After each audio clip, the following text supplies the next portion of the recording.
column, election 2016 is over and Trump has won.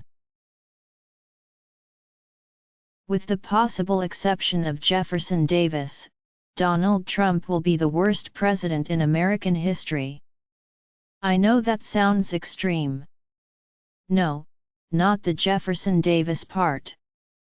Everyone agrees about that. But with the Democratic National Convention barely over and the sound of Hillary Clinton's voice still grating in the ears of Bernie brothers across the land, I understand how it could seem a little early to write off candidate Clinton. The election is still 102 days away. Clinton's historic candidacy has a special appeal to the smarter half of the American electorate, and it is backed by both of America's first black presidents. The Clinton machine features such finely tuned fundraising machinery that Tesla engineers turn greener at the very sight. Its battle-hardened communications apparatus has already set records in selling high-efficiency American-fueled natural gas furnaces to Saudi royalty.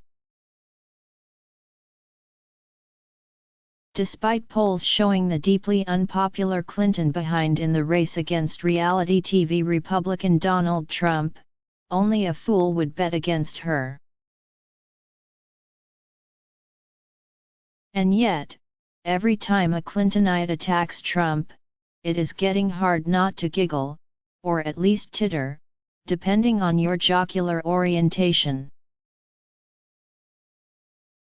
When Trump launches into a spittle-flecked tirade against those Black Lives Matter radicals who think police should shoot fewer unarmed black men, the racism is so obvious it might as well have been written in the sky by the Blue Angels. But no one is listening anymore. When mild-mannered technocrat Mitt Romney was running for president, Clinton's obscure Obama administration colleague Joe Biden told a black audience that Republicans are going to put y'all back in chains. If you listen to Democrats, every Republican who has run for anything in my lifetime has Klan robes in their closet and secret Confederate memorabilia collection.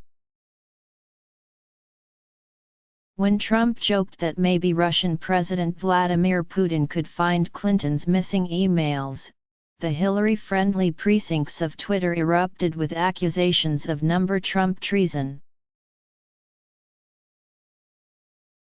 In a nationally televised speech, Clinton's obscure Obama administration colleague Leon Panetta tut-tutted at an irresponsible Trump asking one of our adversaries to engage in hacking against the United States of America.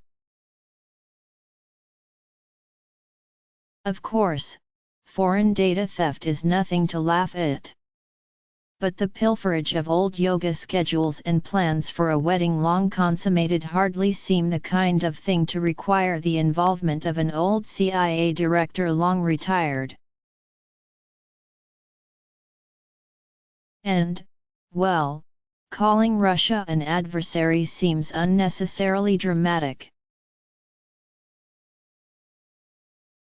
It wasn't long ago that Clinton's obscure Obama administration colleague Barack Obama was laughing at the previous wild-eyed lunatic nominated by Republicans as their presidential candidate. Mitt Romney had called Russia a foe. The 1980s are now calling to ask for their foreign policy back because the Cold War's been over for 20 years, Obama smirked. Perhaps it was funny because Romney used a one-syllable word when any worthy Oval Office aspirant would use at least 3 or, preferably, 7. Before the convention, Hillary Clinton herself launched an attack on Trump that blew past titters and giggles and straight into guffaw territory. Trump is terrifying enough with the power of social media, she intoned, but imagine if he had not just Twitter and cable news to go after his critics and opponents, but also the IRS. Yes, imagine a president who would abuse the powers of the IRS. Not to paint Clinton with the unfair and overbroad brush of guilt by association, but the administration in which she served as Secretary of State, twice, accidentally, released the private taxpayer information of its political opponents at moments that, perhaps inadvertently, were politically damaging. And then there was the targeting of the administration's Tea Party opponents by the Obama administration IRS while Clinton was coincidentally serving as Secretary of State. For non-political reasons, no doubt, the Obama administration is still fighting in court to keep the full details of those events from the public eye. Then on Thursday night in her big speech, Clinton attacked him again. She rightly pointed out that all a foreign leader has to do to get a rise out of Trump is launch a malicious tweet. God save us when Trump can respond to digital provocations by replying with megatons instead of megabytes. No tweet would ever get a response from Clinton. She doesn't respond unless she gets served with a subpoena, engraved in stone, in triplicate. Policing the USA, a look at race, justice, media, which brings us to another Trumpian weakness. The guy is hiding his tax returns in an effort to avoid public scrutiny of whether he has fulfilled his most basic duty as an American, to pay his fair share to support the nation we all love. He should release those tax returns now. But and here come those titters again, who are the very last people on the planet who could possibly lecture Trump on the need for openness.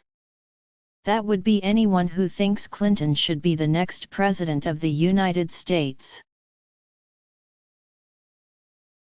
Yes, when Trump becomes our president in January, it will be a disaster. There is no way I would ever vote for a guy with the temperament of a rabid weasel, the maturity of a drunken kindergartner and the depth of a California reservoir. If we're lucky, he'll get himself impeached during the transition. But I don't care how much Hillary Clinton spends on attack ads revealing the full awful truth about Donald Trump. As long as she is talking, nobody is going to hear a word over all the laughter. David Mastio is the deputy editorial page editor of USA Today.